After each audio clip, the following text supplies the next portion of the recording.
Hey everyone, Leah here. So today I'm doing a one brand review of one of the hottest skincare brands at the moment, which is Drunk Elephant. Drunk Elephant is a skincare brand founded by Tiffany Masterson, and she used to have really sensitized skin, which she found out later that she was using all of these sensitizing ingredients. Drunk Elephant's products are built and formulated on the philosophy of eliminating all of these suspicious 6 ingredient groups and also all of the controversial toxic ingredients, and more on this a little bit later. But the thing that I really do appreciate about the brand is how practical and how amazing the packaging is, and I'm not saying in a very superficial way. To protect the formula from UV lights and from the air, I think this is by far one of the best packaging that you can get, and it also minimizes the air contact, which can compromise the formula stability. I also love the fact that Drunk Elephant is not only biased to using all natural ingredients, instead they use the best of synthetic ingredients and also the proven and the more safe natural ingredients. So I really appreciate that product philosophy, and also I just love how minimal the product lineup is. They don't try to overwhelm you with multi-step skincare routine, and I think all the products that they're making are pretty much core essentials. On the flip side, the thing that I do not appreciate about the brand is definitely the premium price tag. It's not a brand that is in everyone's budget, but also I think the only thing that I can justify the price is saying that more than half of the percentage goes to Sephora or other retailers that they're selling. With the remaining half, I think they're investing in using unusable ingredients. I'm not trying to say these unusable ingredients are going to be better than using very proven, very common natural ingredients such as green tea extract, but also they use something like chickpea flour or some other natural ingredients that you haven't really seen from other brands. And this is a really controversial topic, but they're taking the Suspicious 6 campaign a little bit too extreme, and these are not really based on scientific evidence, and in fact silicone has a really bad reputation for no reason, and it doesn't really clog your pore, and also it's not really problematic. A lot of times silicones can be the most hypoallergenic ingredient that everyone can use, even eczema skin and rosacea skin. And when I asked Drunk Elephant about why they are advising against silicones, is that they believe that silicones just block all of the active ingredients from absorbing into the skin. However, it is the same as other occlusives such as fatty alcohols or esters that they're using. Any occlusives in skincare products will slow down the penetration and the absorption of active ingredients. So I don't really think that they have a really scientific evidence backing up their hypothesis. Moving on to the product breakdown, the first product we're going to talk about is the C-Firma Day Serum. I think this is probably one of the best products that they've ever made, and this was my entry product to Drunk Elephant, and I still really adore this product. This is based on 15% of vitamin C, which is L-ascorbic acid, which is the pure form of vitamin C that doesn't need any conversion on the skin, so it works right away. And vitamin C is like the queen of active ingredients because it is something that really does it all. It promotes collagen production, it brightens your complexion, it fades hyperpigmentation, and also it's a great antioxidant, so a lot of people love using vitamin C. However, it is one of the trickiest ingredients to formulate with because it's highly unstable. But that's why they put ferulic acid as well as vitamin E to stabilize the highly unstable vitamin C. Altogether, this combination can boost the antioxidant power, and it's supposed to be a really great formula to use. But you can also find this combination in many other vitamin C serums, including SkinCeuticals, Timeless, and Paula's Choice. I think they all make really great vitamin C serums. However, I think this is the only one that didn't aggravate my skin sensitivity, because a lot of time vitamin C can be a little bit too stinging or too irritating on some skin type, especially acne prone skin or someone who has highly sensitive skin. In my personal preference, vitamin C is not my priority for that reason, but this is the only one by far that seems to be really comfortable on my skin. It's fast absorbing, it delivers results. This also contains pumpkin ferment extract to help you exfoliate the dead skin cells. I have to say this is my favorite Drunk Elephant product. Moving on, we have another serum that is supposed to be used in the nighttime, and this is the T.L.C. Framboos Glycolic Night Serum, which contains 12% of AHA and BHA blend, and it mainly uses glycolic acid of AHA as the main active and salicylic acid. So it not only resurfaces your entire skin texture on top of the skin, but it can also go deep down in the pore lining to clear out the gunk. 12% of AHA AHA is pretty potent concentration already, so if you're just starting out your AHA game and if you do have really sensitive skin, this is not the product for you. It can be a little bit too irritating or stinging, and sometimes I do feel like this is really irritating, but sometimes my skin can tolerate it. But my sweet spot is always the Hallelujah concentration, so I'm sticking to that. And also, if you're looking for a percentage similar to 12%, I think there are still much more affordable options in the market, and that doesn't mean that this is a bad product. I think it's just really pricey for what it does. So T.L.C also has a sister product called Sukari Babyfacial, and it contains a whopping 25% of AHA and 2% of BHA, and that is pretty potent.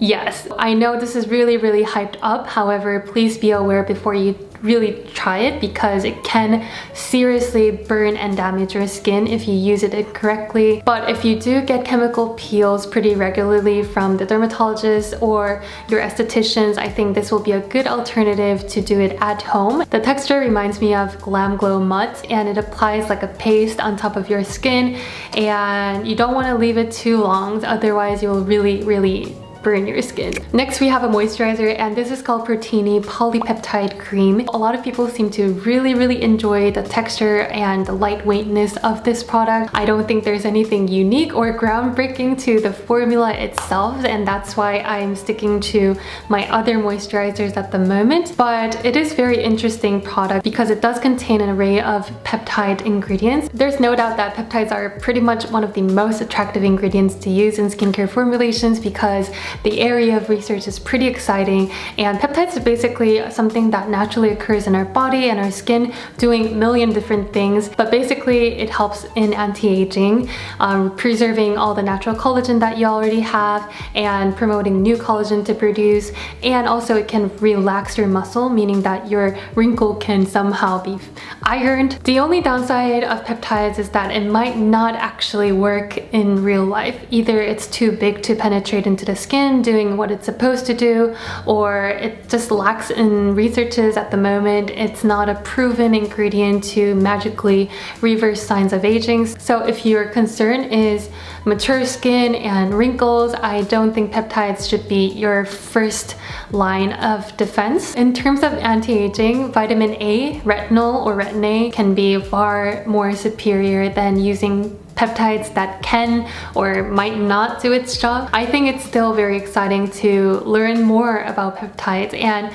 this product itself uses a lot of epidermal growth factors, which means that it can regenerate and rejuvenate your skin. Also, it does come with great natural moisturizing factors in it, so if you're interested in that kind of newness of that science territory, definitely try this out. They also have another heavier or greasier moisturizer called Lala Retro Whipped Cream, and this literally does have a whipped cream texture that's very airy and fluffy, and it doesn't seem to have a lot of wetness to it, if you know what I mean. Like, it doesn't seem to be a hydrating moisturizer at all. So I definitely recommend you to layer something that's hydrating underneath and prevent that hydration loss with using the whipped cream. This is definitely a more nourishing and a more moisturizing choice than the Protini, because it contains a lot of different really great antioxidant rich oils, including their Marula oil, which is definitely their signature oil, but they also contain something called fermented green tea seed oil. And I found this very interesting, so I looked it up, and I found out that by fermenting the green tea seed oil, you get more antioxidant properties such as vitamin E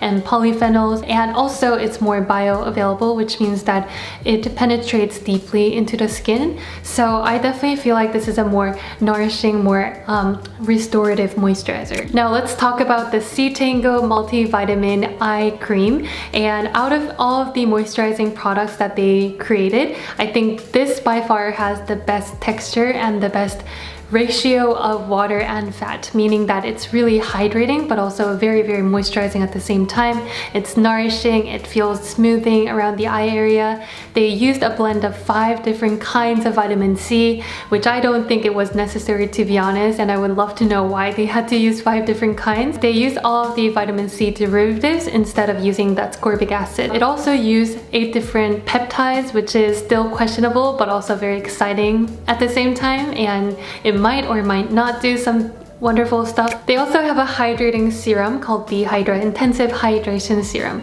and I can tell you that there are far better and far more hydrating products out there that are much cheaper than this product, because this product is $52 and I don't really find it remarkable or groundbreaking at all, to be honest. It's just based on hyaluronic acid as well as provitamin B5, which is panthenol, which a lot of brands already use. They do say it uses pineapple ceramide, but I also feel like that might be a marketing ingredient. It has a lovely texture for sure, but as it dries down, I feel like it pulls out your natural hydration even more and it causes more dehydration, and that's how I felt with this product. Yeah, that's all I can say. They also have a jelly cleanser called Beste number 9 jelly cleanser, and this uses a really mild group of surfactants, or it wouldn't be too harsh on your skin. They use a lot of surfactants that lathers up really well, so if you're not used to using non-foaming gel cleansers, I think this could be a nice pathway. But at the same time, there are much more affordable options out there, including Crave Beauty Matcha Hemp Hydrating Cleanser,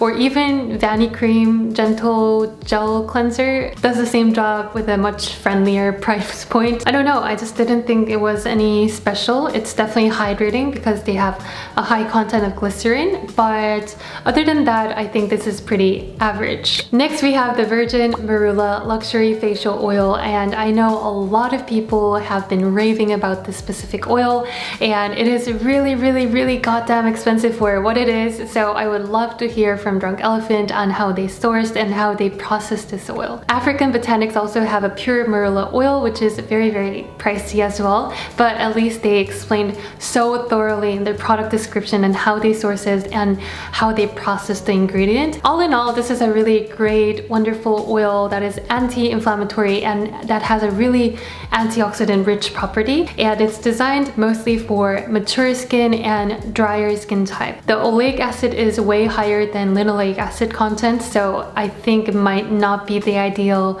moisturizing oil for oilier skin type, but this is definitely more fast absorbing than olive oil or avocado oil, those kind of thick greasy oils, and it also helps with relieving redness. I hope you guys enjoyed this review. Know that everything was based on my personal experience, so you might have a different experience with these products, and I have a lot of unopened new Drunk Elephant products that I'll be giving away on Instagram at LeahYu, so make sure you go check out my Instagram page and follow me. If there's any other brands that you want me to review, definitely leave it down below in the comment feed, and I'll talk to you guys later, and take care. Bye!